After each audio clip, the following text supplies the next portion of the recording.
Nouvelle à quoi? D'ailleurs, tu sais qu'une fois, ça m'a fait rire. J'ai partagé avec un ami qui est dans le domaine judiciaire et tout ça, ainsi de suite. Il m'a dit ceci, 80 à 90% des conflits au niveau des parquets des tribunaux, ce sont des conflits fonciers.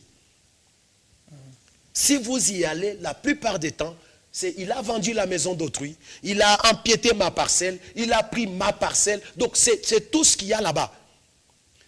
80 à 90%, je ne sais pas si c'est vrai, mais ça peut être vérifié. Mais le gros de tout ce qui se passe comme conflit, dossier, procès et tout, c'est parcelles, terrains, maisons et tout. Pourquoi? Parce qu'en réalité, beaucoup déplacent les bornes, beaucoup annexent maison sur maison, beaucoup annexent champ sur champ. Pourquoi? Parce qu'il y a une certaine avidité foncière.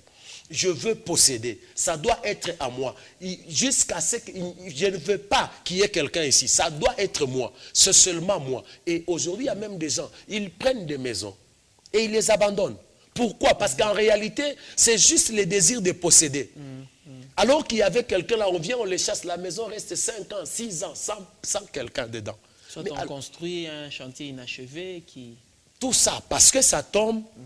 dans les conséquences, ça sera détruit. Ces maisons seront désertes. Et quand on dit maison déserte, c'est-à-dire une maison qui ne sert à rien. C'est un chantier qui ne finira pas. Tu verras qu'à un certain moment, quand tu as fait ça, tu avais de l'argent. Mais dès que tu as fait ça, l'argent disparaît. Et tu n'es plus à mesure de le faire. Ou tu avais un poste quelconque. Quand tu as fait ça, tu perds ces postes-là. Tu commences à te dire, bon, je n'ai pas d'argent, j'aurai l'argent plus tard. Peut-être que tu revends ça à un prix moindre que ceux même que tu as dépensé à gauche et à droite pour acquérir cette histoire-là, parce que tu pensais qu'il fallait annexer maison sur maison. Et peut-être parce que vous rêvez l'attention, la plupart des gens dans cette situation ne se rendent même pas compte des conséquences. Non, effectivement. Vous savez que quand quelqu'un est sous la malédiction, sa délivrance commence quand?